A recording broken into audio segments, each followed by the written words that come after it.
أعوذ بالله من الشيطان الرجيم بسم الله الرحمن الرحيم اللهم صل على محمد وآل محمد وعجل فرجهم। दोस्तों मौजूद गुफ्तगू ये है कि लेबॉर्ट्री एग्जामिनेशन लेबॉर्ट्री टेस्ट जानवरों में करवाने की क्या अहमियत है, क्या आया जानवरों में लेबॉर्ट्री एग्जामिनेशन भी ज़रूरी है, उनके मुख्तलिफ सैम्पल्स लेके क्या उनकी बीमारियों का पता लगाना चाहिए या उसकी क्या अहमियत है, इस पे थोड़ी सी बात होगी।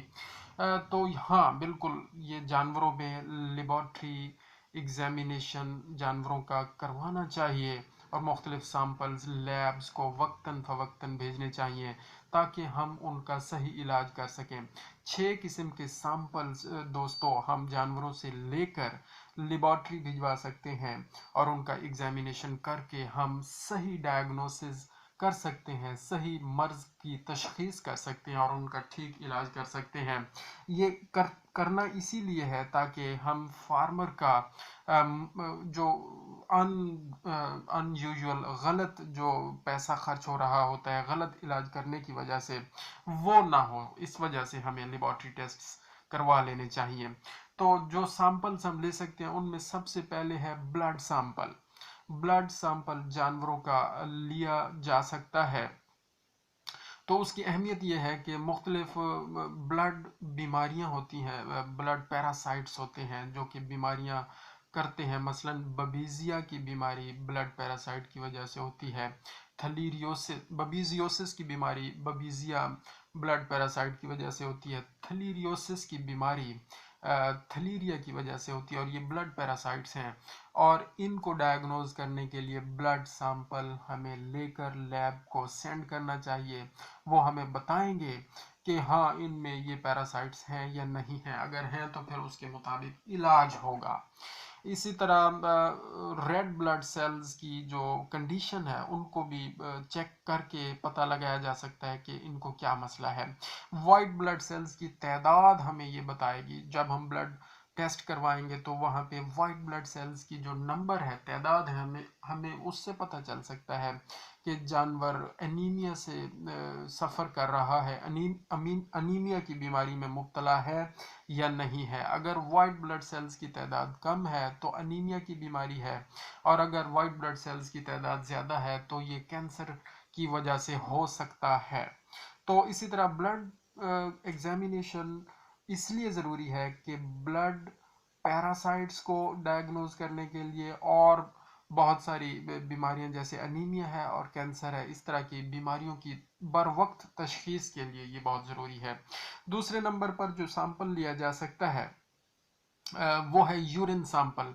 पेशाब का सैंपल लेकर हम लैब को सेंड कर सकते हैं।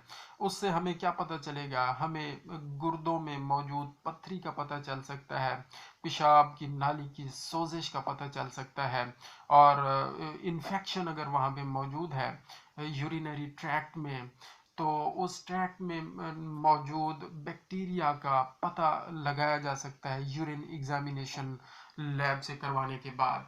तो वो क्या करते हैं उसमें मौजूद जो पस सेल्स होते हैं वहाँ से पता लग सकता है और उसके अंदर मौजूद जो बैक्टीरिया होते हैं सेंसिटिविटी टेस्ट परफॉर्म किया जा सकता है।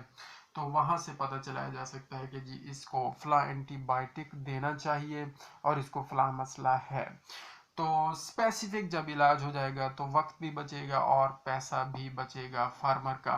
तीसरे नंबर पर हम जो सैंपल ले सकते हैं जानवरों से वो है गोबर सैंपल। गोबर का सैंपल ले सकते हैं यानी कि फीकल सैंपल ले सकते हैं। जानवरों में पेट के कीड़े होते हैं और वो पेट के कीड़े जो होते हैं वो अंडे भी ज़ाहिर देते हैं और वो अंडे गोबर में खारिज हो रहे होते हैं।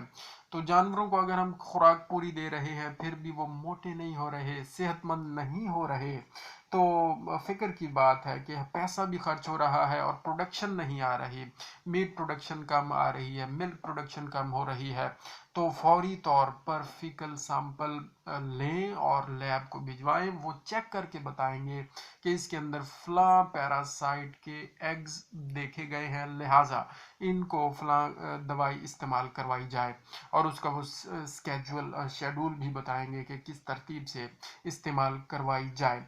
तो ये तीसरी किस्म का सैंपल है जो हम लेके भिजवा सकते हैं। चौथे नंबर पर पीप का सैंपल जानवरों से लिया जा सकता है और लैब को सेंड किया जा सकता है। बाज़ औक़ात ऐसे फोड़े फिंसियाँ जानवरों को हो जाती हैं जिनका इलाज हर तरीके से करने के बावजूद भी नहीं हो रहा होता, तो वहाँ से थोड़ी सी वो ले लेते हैं, थोड़ा सा सैंपल ले लेते हैं उस जगह से जहाँ पे वो फोड़े हैं और पीप है, तो उसको लैब को भिजवा कर पता लगाया जा सकता है कि कौन सा बैक्टीरिया इन्वॉल्व है और क्या इशू है और कौन सी एंटीबायोटिक हमें इस्तेमाल करनी चाहिए। उसके बाद जनाब दूध का मुआयना भी किया जा सकता है, यानी कि मिल्क एग्जामिनेशन, मिल्क टेस्ट भी परफॉर्म किया जा सकता है, मिल्क सैंपल लेके भेजा जा सकता है। बाज़ औक़ात ये होता है कि जानवरों का सिर्फ दूध कम हो रहा है लेकिन ज़ाहिरी तौर पर दूध ठीक आ रहा होता है।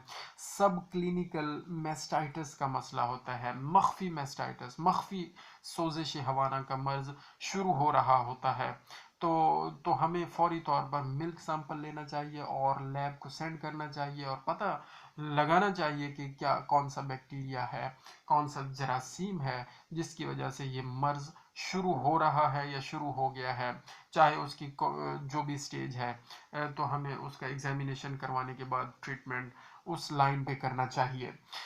उसके बाद जनाब छठे नंबर पर हम नर जानवरों का सीमन सैंपल लेकर लैब को भिजवा सकते हैं और वो चेक करवा सकते हैं। ये इसलिए ज़रूरी है कि कुछ ऐसी बीमारियां हैं जो नर जानवरों से मादा जानवरों को लग सकती हैं, उनके सीमन के थ्रू वो ट्रांसमिट हो सकती हैं। मसलन एक बीमारी है, क्या कहते हैं उसका नाम, ब्रूसिलोसिस, जो ट्रांसफ़र हो जाती है नर जानवरों से मादा जानवरों को, तो पहले इनके सैंपल्स भिजवा देने चाहिए लैब को और टेस्ट करवा लेना चाहिए ताकि पता चले कि असल इशू क्या है। और भी बहुत सारी बीमारियां हैं जो कि सीमन की वजह से मादा जानवरों को लग सकती हैं और मादा जानवरों का निज़ाम तौलीद ख़राब हो सकता है। ये सारे काम हमने इसलिए करने हैं कि ऑनर का, मालिक का, जो कि जानवरों के मालिक हैं, उनका पैसा बचाना है, उनका वक्त बचाना है और उनकी मईशत को मजबूत करना है और उनके प्रॉफिट को बढ़ाना है ताकि वो मज़ीद गुर्बत में ना चले जाएं और मुआशी तौर पर मजबूत हों। जज़ाकल्लाहु खैरा। अल्लाहुम्मा सल्लि अला मुहम्मद व आलि मुहम्मद व अज्जिल फरजहुम।